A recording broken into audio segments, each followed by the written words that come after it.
Assalamualaikum warahmatullahi wabarakatuh, teman-teman semua. Selamat datang kembali di channel YouTube Komstart. Pada video kali ini, kita akan membahas mengenai tips dan trik bagaimana caranya kalian bisa lebih efektif untuk melaksanakan SKD CPNS. Oke? Nah, terlebih dahulu teman-teman, untuk tahun ini, skor yang saya dapatkan adalah 90 untuk TWK, 150 untuk TIU, dan 196 untuk TKP dengan total skor 436.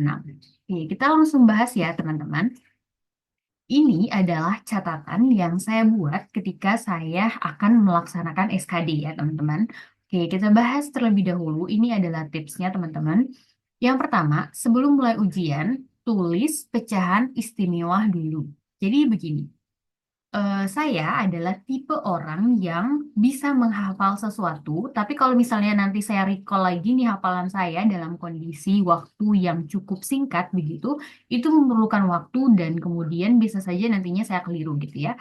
Jadi saya mengakalinya dengan cara seperti ini teman-teman. Jadi saya tulis dulu pecahan istimewanya, oke? Seperti ini.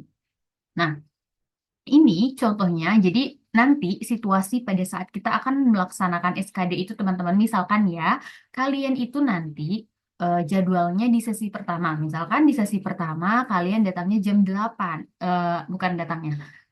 Jadwal kalian itu jam 8, tapi kalian itu nanti diminta untuk datang minimal gitu ya, maksimal. Pokoknya kalian harus datang setidaknya 90 menit sebelum tes itu dimulai gitu ya. Nah, untuk apa sih waktu 90 menit itu? Jadi nanti itu kalian akan cek dulu nih, kita akan cek ke panitia, kita akan perlihatkan kartu peserta dan kemudian KTP, apakah benar nih orang yang ada di identitas itu yang datang gitu ya, body checking dan lain-lain ya teman-teman. Nanti kalian akan diminta untuk tunggu di ruang steril gitu ya. Sampai akhirnya kalian nanti akan diminta masuk ke ruang ujian, duduk di depan komputer kalian gitu ya. Nah, di depan komputer itu nanti kalian akan disediakan pensil dan juga kertas buram. Nah, di jeda waktu itu, teman-teman, kalian bisa tulis nih pecahan istimewanya. Oke, ini adalah tips yang saya gunakan ya, teman-teman. Bisa jadi bisa kalian terapkan atau bisa juga tidak gitu ya, tergantung kondisi kalian gitu. Nah, jadi saya itu sebelumnya saya sudah hafal dulu nih pecahan istimewanya. Untuk kalian yang belum tahu bagaimana caranya menghafal pecahan istimewa ini, itu ada juga Konstat sudah buatkan videonya teman-teman. Nanti akan kita taruh di kolom deskripsi gitu ya, linknya kalian bisa tonton. Nah, jadi di sini saya mulai dari 1/2, kemudian 1/3, 1/4, 1/5, 1/6, 1/8 gitu ya. Oke. Nah, setelah urutan, jadi ini misalkan ya teman-teman 1/4 itu kan 0,25. Kalau dia 2/4 berarti 0,25 itu dikali 2. Berarti 0,5 gitu ya.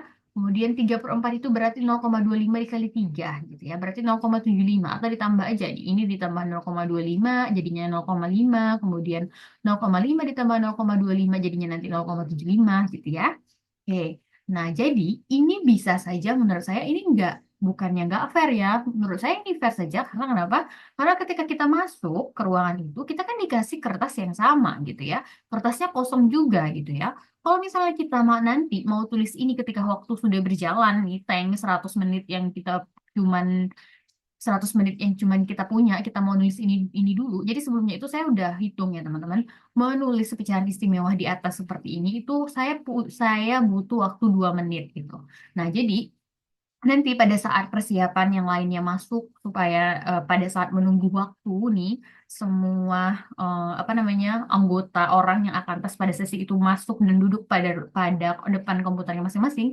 Nah, kita tuh punya waktu untuk menulis ini gitu ya. Sehingga nanti kalau misalnya ada soal berhitung cepat misalkan ya 1/4 ditambah 0,75 gitu ya dikali dengan misalkan 0,625 gitu ya. Nah, kalian tuh coret-coretnya di bawah ini saja ya teman-teman supaya nanti kalian bisa cepat deh nangkepnya 0,75 itu berapa ya menurut hafalan saya, 0,625 itu berapa ya menurut hafalan saya gitu ya. Jadi itu lebih memudahkan. Oke, kemudian kerjakan urutan TWK, TIU, dan TKP. Kenapa begitu? Ini eh, menurut saya ya teman-teman. Jadi kalian sah-sah saja kalau misalnya kalian lebih enaknya itu caranya itu seperti apa. Karena ketika saya lihat juga skor live orang-orang gitu ya yang tes di YouTube kan kita bisa saksikan di YouTube gitu ya. Di YouTube tempat kita tes masing-masing gitu ya. Banyak juga sih teman-teman itu yang mengerjakan TKP-nya dulu gitu ya, baru TWK, baru TIU gitu. Ada juga gitu ya. Kalau saya kerjakan TWK-nya dulu. TWK-nya itu urutan gitu ya. Ini sudah saya uji coba ketika saya TO ya teman-teman. Jadi ketika saya TO online sebelum SKD itu, saya uji coba dulu. Kalau misalnya saya kerjakan TWK, TIU, TKP, berapa skor yang saya dapatkan. Kalau misalnya saya kerjakan TKP, TWK, TIU, berapa skornya gitu ya. Kalau saya kerjakan TIU dulu, kemudian TKP, TWK gitu. Berapa dulu gitu. Saya udah uji coba dan kemudian hasil yang saya peroleh adalah mengerjakan urutan itu membuat saya menjadi semakin tenang gitu ya. Jadi bisa lebih lebih tinggi nilainya gitu ya karena menurut saya ini urutan yang lebih aman gitu ya teman-teman. Nah, TWK ini saya nggak ada jadi dapat soal karena sifat TWK itu penalaran semua ya. Tidak ada soal yang benar-benar mati, yang konsepnya hafalan, bahkan undang-undang saja itu tidak ada yang soal yang menyebutkan bunyi undang-undang pasal ini atau apapun itu enggak ya. Semuanya itu penerapan ya. Nah, jadi di soal TWK itu saya sudah kerjakan semuanya nih soalnya dari 1 sampai 35 ya. Dari 1 sampai 30 ya, dari 1 sampai 30, kemudian baru TIU. Nah, kalau TIU itu ada memang memang soal yang saya sisahkan teman-teman. Jadi soalnya itu saya sisahkan kalau nggak salah 3 atau 4. Jadi saya buat di sini nih. Nah, saya buat di sini supaya saya tahu ini nanti saya akan balik lagi misalkan nomor berapa, nomor 40 misalkan ya, nomor berapa gitu ya. Saya buat nomornya itu di sini. Jadi nanti saya akan balik lagi mengerjakan soal itu gitu ya. Nah, kemudian baru TKP. Itu yang terakhir. Nah, kemudian kita lanjut dulu, nanti saya akan balik lagi ke sini karena ada yang akan saya jelaskan. Kemudian posisi duduk tegap dan siap. Ini akan membuat kalian itu lebih mudah ketika membaca soal TKP dan soal TWK. Ketika kalian duduk tegap dan siap untuk membaca cepat dan kemudian kalian dapat inti apa yang kalian baca, itu akan sangat membantu ketika kalian posisinya itu tegap dan siap gitu ya. Kemudian tangan jangan diletakkan di dagu karena ini juga tergantung kondisi orang masing-masing ya teman-teman. Kalau saya itu biasanya belajar dengan tangan di dagu gitu ya. Jadi sedikit santai dan itu sangat mempengaruhi kecepatan saya dalam mengerjakan soal. Karena kenapa? Karena SKD ini waktunya cuma 100 menit sedangkan soalnya itu 110. Jadi kan kita butuh cepat ya teman-teman. Jadi ini jangan sama sekali kalian lakukan, oke? Kemudian ini tadi ya coret-coret berhitungnya itu di bawah pecahan istimewa. Jadi seperti ini teman-teman. Setelah kalian udah buat ini pecahan istimewanya, kemudian kalian coret-coretnya di sini saja supaya mata kalian itu cepat untuk melihat ke sini gitu ya. Kalau kalian bolak-balik kertasnya, kalian apa namanya? Kalian coret-coretnya itu soalnya itu kalian letakkan di balik ini, itu akan memakan waktu ya kalian bolak-balik kertasnya gitu ya. Oke, lalu isinya urutan gitu ya, tidak dikelang-kelang. Ini urutan seperti ini maksudnya. Kemudian yang tidak bisa ditaruh dulu di kanan atas gitu ya, di kanan atas seperti ini. Atau juga bisa juga karena nanti tuh konsepnya seperti ini. Bukan konsepnya. Apa ya? Bentuk komputernya itu seperti ini ya teman-teman. Jadi di sini nanti ada soal, di sini soal penuh gitu ya. Kemudian di sini nih ada kayak tabel gini, kotak, kotak berisi nomor. Jadi ini nomor 1 sampai nomor 100. Dan itu tuh juga udah ada warnanya kok. Jadi kalau misalnya kalian nggak mau mau letakkan atau catat yang tidak bisa kalian letakkan di kanan atas seperti ini, kalian bisa lihat aja nanti di sini karena akan ada perubahan warna. Jika kalian sudah isi, dia akan berwarna hijau. Jika kalian belum isi, dia akan berwarna merah. Oke, kemudian untuk soal TKP ini yang penting ya teman, kalian bacanya itu sekali saja, kecepatan sedang dan jangan diulang-ulang. Saran saya adalah yang harus kalian lakukan ini untuk membuat kalian lebih tenang gitu ya ketika kalian belum mengerjakan TKP. Coba ya, coba kalian baca satu soal TKP beserta pilihannya, beserta pilihan gandanya. Kalian baca, kemudian kalian catat berapa waktu yang kalian butuhkan. Kalian stopwatch gitu ya. Kalau saya kemarin itu rata-rata saya hanya membutuhkan waktu sekitar 34 detik gitu. Itu sudah terbaca semuanya kok, teman-teman. Sudah terbaca semuanya, kalian udah langsung bisa menentukan apa namanya? Menentukan jawabannya.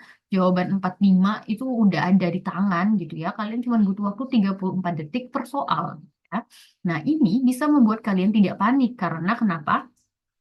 Pengalaman yang saya yang saya hadapi gitu ya, ketika waktu itu masih tersisa 45 menit, jadi waktu itu tinggal 45 menit ketika saya SKD tahun ini gitu ya, saya tuh masih ngerjain TIU teman-teman, tapi eh, saya tuh masih tetap tenang karena kenapa? Walaupun soal TKP ini jumlahnya 45, waktu yang tersisa cuma 45 menit lagi, tapi kan saya udah tahu kalau satu soal saya bisa kerjakan dalam waktu 34 detik gitu ya. Jadi saya nggak gagal fokus nih ketika membaca soal TIU, ketika mengerjakan soal TIU, dan sampai akhirnya kita bisa menjawab soal dengan benar gitu ya. Oke, kemudian nih, ini adalah bentuk contoh soal figuralnya, teman-teman. Kalian harus ingat kalau misalnya soal figural itu, ini soal ya, ini soal. Tapi nanti, kalau misalnya saya kasih contoh sekarang, ini soal, ini pilihan ganda gitu ya. Kalian kan bisa langsung lihat ya, ini polanya seperti apa. Misalkan ini saya carikan soal yang bentuknya itu mirip-mirip dengan tipe soal yang keluar pada SKD CPNS tahun ini gitu ya, di mana bentuknya itu memang 9 kotak teman-teman, tapi elemen yang ada di dalam situ tuh nggak terlalu ribet. Jadi kalian itu nanti akan dapat soal figural yang cukup mudah menurut saya dari tahun 2023, di mana dia itu cuman ada beberapa elemen saja dan kemudian kita itu hanya diminta untuk melihat perubahan bentuk atau perubahan warna saja tanpa ada gambar yang digabung ataupun yang tumpang tindih begitu teman-teman.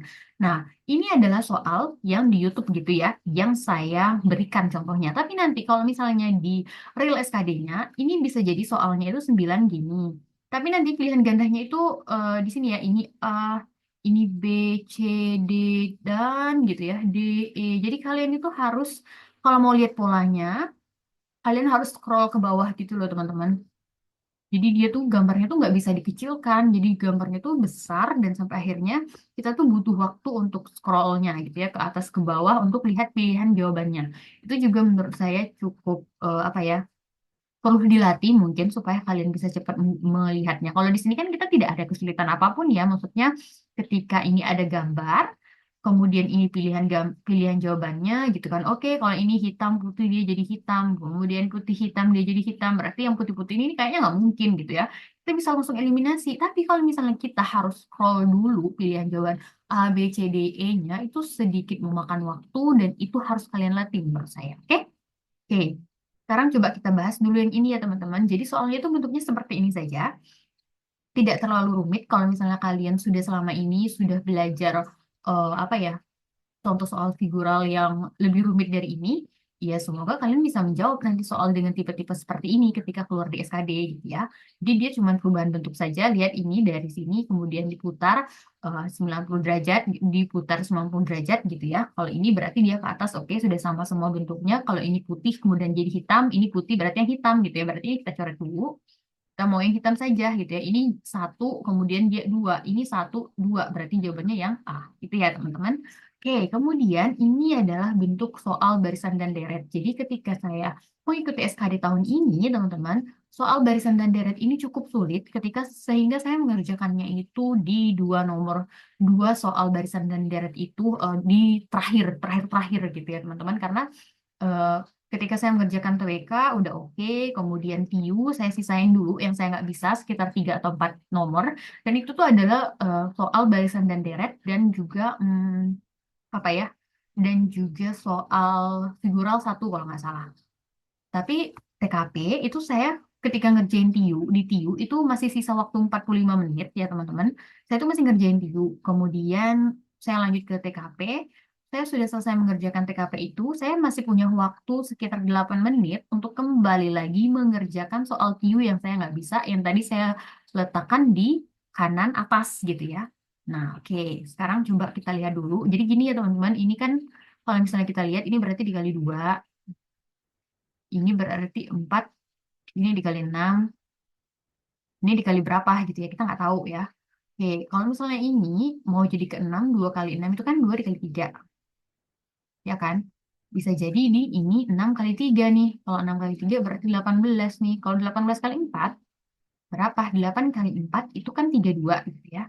32. Oke, kalian langsung dapat nih hasilnya 72. Oke, jawabannya 72. Kalau misalnya kalian nanti batas sini aja 8 kali 4 itu 32. Ini kan ada ujungnya 2 ya teman-teman. Kalian lihat aja di pilihan jawaban ini ada nggak sih yang ujungnya 2? Nggak ada kan? Cuman satu di D ini aja, ya udah langsung aja D gitu ya. Kalian nggak usah lanjutin lagi gitu ya teman-teman. Ini kalau misalnya kita mau bahas lebih lanjut, kalau hubungannya ini dikurang 10, kemudian ini dikurangi 20 gitu ya. Dikurangi 20. Kalau misalnya ini 72, berarti ini nanti dikurangin 30. Pas ya teman-teman.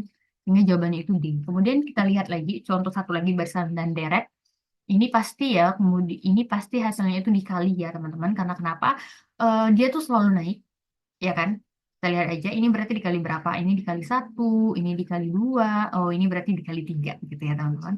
12 dikali 3, 2 kali 3, 6. Oke, kalian buat sini aja, baris tas ini aja gitu, walaupun oke lah ya. Ini 1 kali 3, 3 bisa. Tapi kalau misalnya kalian mau mempersingkat waktu, 6 ini kan di ujungnya 6. Coba kalian langsung lihat di sini, ada nggak sih pilihan jawabannya yang ujungnya 6? Cuman ini, ya udah, ini jawabannya. Oke, itu cukup menghemat waktu. Kemudian, nah, ini adalah soal cerita, teman-teman. Jadi, ini soalnya tidak sama persis. Tapi yang saya dapatkan itu polanya itu sama banget seperti ini. Dan ini cukup mudah menurut saya. Dan alhamdulillah sekali kalau misalnya nanti kalian bisa dapat soal seperti ini. Karena kita tinggal bagi aja ya. Harga 12 pensil adalah 79.000 gitu.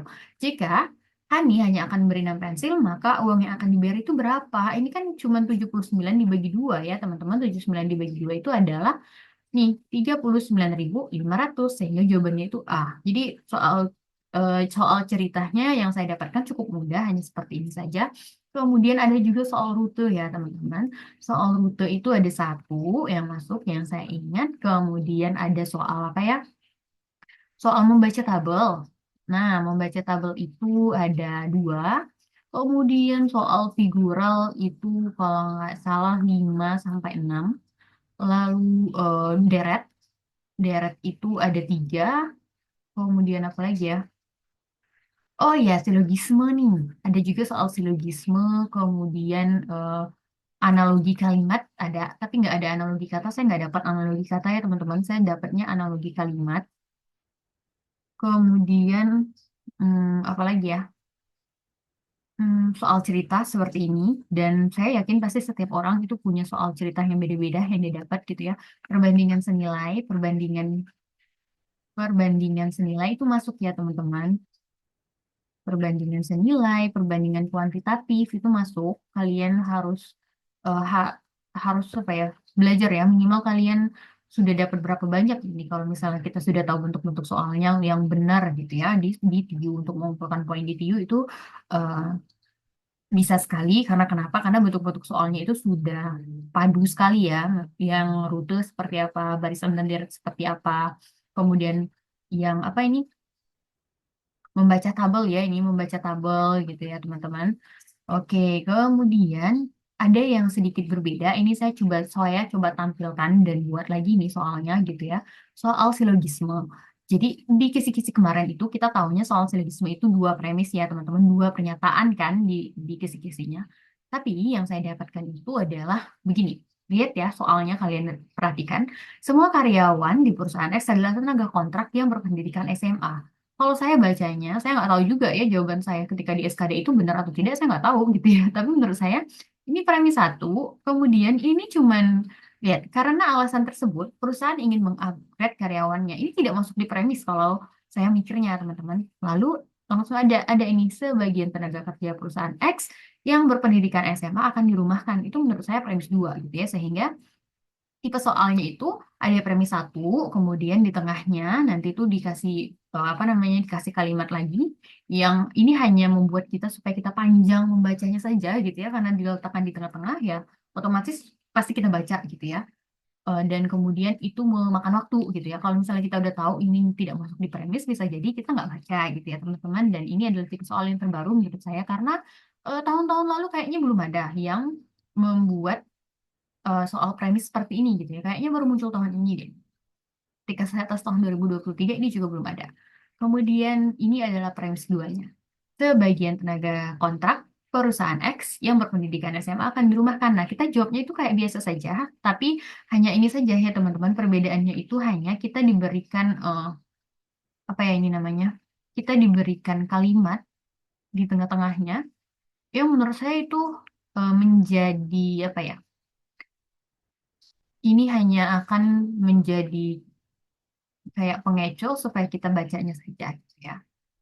Kalau misalnya kita ngerti ini nggak dimasukin ke premis, ya udah kita abaikan saja. Ini kan cuma alasan kenapa premis 2 itu muncul gitu ya dari premis satu yang sudah disebutkan sebelumnya. Nah, cara jawabnya juga sama seperti biasa. Kalau misalnya ini ada semua dan sebagian, kemungkinan jawabannya itu sebagian ya teman-teman, sehingga yang semua dan tidak ada ini kita coret saja. Ini bukan jawabannya gitu ya. Sekarang pilihan jawabannya itu tinggal tersisa yang A dan yang E, teman-teman. Nah, kita lihat dulu nih. Kalau misalnya yang A, dia kan gini, sebagian karyawan tenaga kontrak akan dirumahkan. Kemudian yang B, sebagian karyawan perusahaan akan di-upgrade, gitu ya. Nah, ini soalnya saya buat sendiri ya, teman-teman. Hanya ingin memperlihatkan kepada kalian bahwa ada tipe soal silogisme seperti ini, gitu ya. Jadi kalau misalnya nanti ada soal yang menurut kalian kurang relevan, gitu ya, dengan pilihan jawabannya, mohon maaf, mohon dimaafkan, gitu ya, teman-teman. Nah, ini menurut pemahaman saya, kalau misalnya kita pilih jawabannya yang E, sebagian karyawan perusahaan akan di-upgrade gitu ya teman-teman. Ini kan nggak masuk di premis nih, hanya cuman buat alasan saja. Jadi ini ya salah gitu ya, sehingga jawaban yang benar itu adalah sebagian karyawan tenaga kontrak akan dirumahkan gitu ya teman-teman. Oke, semoga kalian bisa apa ya, nanti kalau misalnya kalian SKD, ujian gitu ya, dapat soal silogisme seperti ini, kalian nggak kaget lagi gitu ya teman-teman. Dan dapat membantu kalian. Oke. Kemudian ini adalah soal bahasa Indonesia yang saya dapatkan. Jadi soal bahasa Indonesianya itu saya dapat di nomor 1, 2, 3, 4, 5. Jadi di nomor awal-awal TWK itu yang keluar bahasa Indonesia, teman-teman. Jadi ada kalimat efektif, kemudian ide pokok, kalimat utama, dan kesimpulan. Nah, kalimat efektif ini, jadi kalau saya nggak salah, itu kita dikasih kalimat, terus nanti kita dikasih kalimat, ada kalimat, kemudian kita diminta A, B, C, D gitu ya, ada pilihan jawaban yang kita diminta diubah. Misalkan pilihan jawabannya itu ada yang koma dihilangkan gitu ya, koma dihilangkan atau kata ini diganti apa gitu ya. Jadi kayak revisinya itu apa yang direvisi. Kemudian soal yang pertama, yang itu yang pertama ya untuk kalimat efektif. Kemudian jadi soal yang kedua untuk kalimat efektif itu ini ada kalimat, kemudian A, B, C-nya itu sudah dalam bentuk kalimat yang sudah diperbaiki gitu ya. Kita tinggal pilih aja yang paling efektif itu yang mana gitu. Kemudian ide pokok itu berkaitan dengan kalimat utama ya teman-teman. Kalimat utama itu videonya udah dibahas di Konstat. Kalian bisa lihat nanti akan kita letakkan linknya di kolom deskripsi. Kemudian ide pokok juga kalimat, ingat aja kalimat utama dan ide pokok itu saling berkaitan. Kalau misalnya kalian baca lagi nanti video yang Konstat berikan itu sudah cukup detail dan sudah cukup untuk kalian bisa membedakannya gitu ya. Semoga bisa membantu. Dan kemudian kesimpulan. Kalau kesimpulan kita sudah mudah-mudahan kita juga udah bisa paham ya teman-teman. Nanti kalau misalnya kita dikasih kayak paragraf, kemudian kesimpulan itu yang menyangkut semuanya gitu ya, yang sudah dirangkum gitu ya teman-teman. Oke, itu saja pembahasan kita pada video kali ini. Terima kasih. Jangan lupa dukung channel kami dengan tekan tombol subscribe. Kemudian semangat terus belajarnya dan jangan lupa berdoa gitu ya. Sampai ketemu di video kita selanjutnya. Assalamualaikum warahmatullahi wabarakatuh.